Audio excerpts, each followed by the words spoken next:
જય સ્વામિનારાયણ. આપણે સૌરાષ્ટ્ર પંથથી દર્શન કરવા નીકળ્યા છીએ. તમે પણ દર્શન કરજો. આપણે અમદાવાદથી નીકળ્યા હતા તો પહેલું મૂડી લીધું, ગોંડલ લીધું, જેતપુર લીધું, ફરેણી લીધું, જુનાગઢ લીધું અને જુનાગઢ નાઇટ હોલ્ડ કર્યો. પછી બીજા દિવસે સવારે આપણે વંથલી લીધું 12 કિલોમીટર અને અત્યારે આપણે વંથલીથી 20 કિલોમીટર માણાવદર પહોંચ્યા છીએ. અને આના પછી આગળ આપણે અહીંથી પીપલાણા જવાના છીએ. પીપલાણાથી પંચાળા, પંચાળાથી લોજ, લોજથી કાલવાણી, કાલવાણાથી અગતરાય, એવી રીતે દર્શન કરવાના છીએ. તો આખા રૂટની માહિતી હું તમને છેલ્લા એપિસોડમાં આપીશ. રસ્તા બધા સારા છે. અમારો નાઇટ હોલ્ડ જુનાગઢ હતો.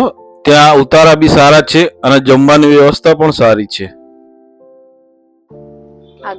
આ ઘર માયારામ ભટ્ટનું હતું, પ્રસાદીનું છે.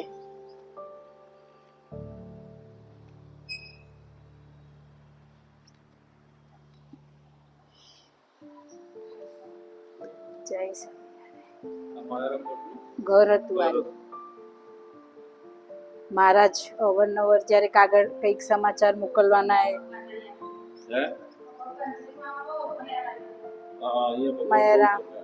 માયારામ ભટ્ટના ઘરે બહુ જમ્યા મહારાજ. શિક્ષાપત્રીમાં પણ એમનું નામ પહેલો ઉલ્લેખ કરેલો છે, માયારામ ભટ્ટનો. એ આ માયારામ ભટ્ટનું ઘર છે, પ્રસાદીનો.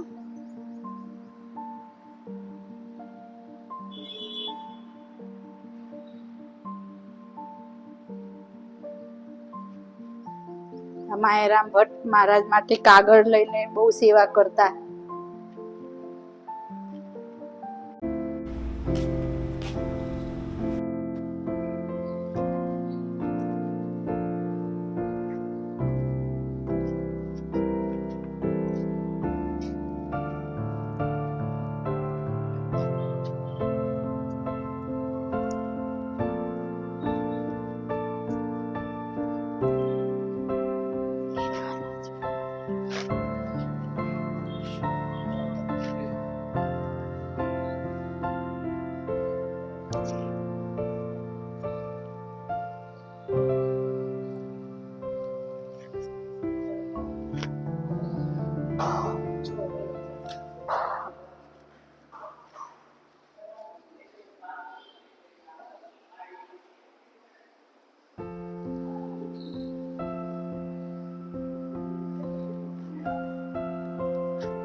જય સ્વામિનારાયણ. અહીંયા આપણે પ્રસાદીની વસ્તુ છે, કેટલી બહુ દૂર છે ઘર. અહીંયા આપણા ગામમાં પ્રસાદીની કોઈની વસ્તુ નહીં દેખી એટલે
ખાડ આવે છે એટલે દર્શન કર લો.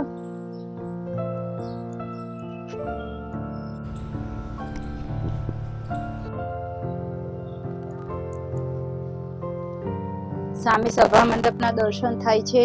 આપણે દર્શન કરવા જાઓ.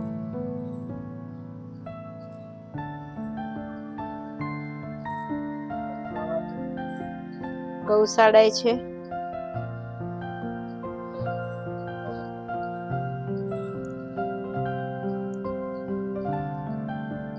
ત્યાં બહેનો નહીં અવાતું અવાય છે.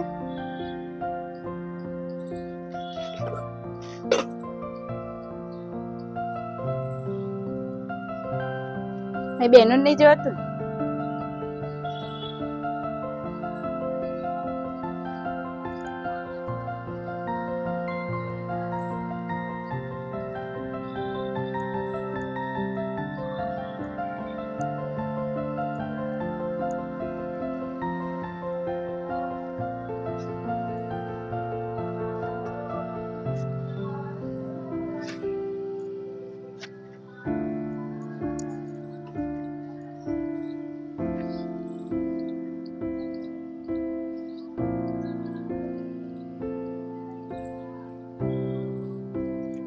માસી તમે કઈ બાજુ કહેતા હતા?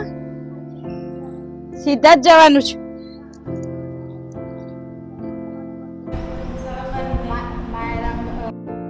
બાએ ખીચડી બનાવી હતી મહારાજ માટે, કાકરા વાળી હતી.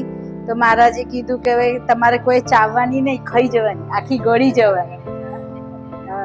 એવી લીલા કરી હતી મહારાજે, બહુ કરી છે.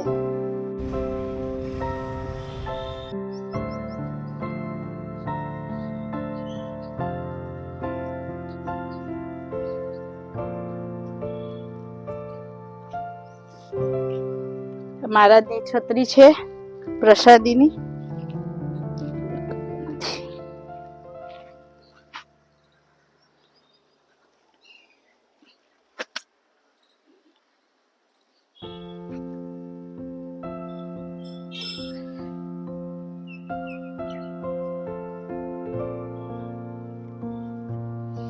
લખી છે પણ વંચાતું નથી.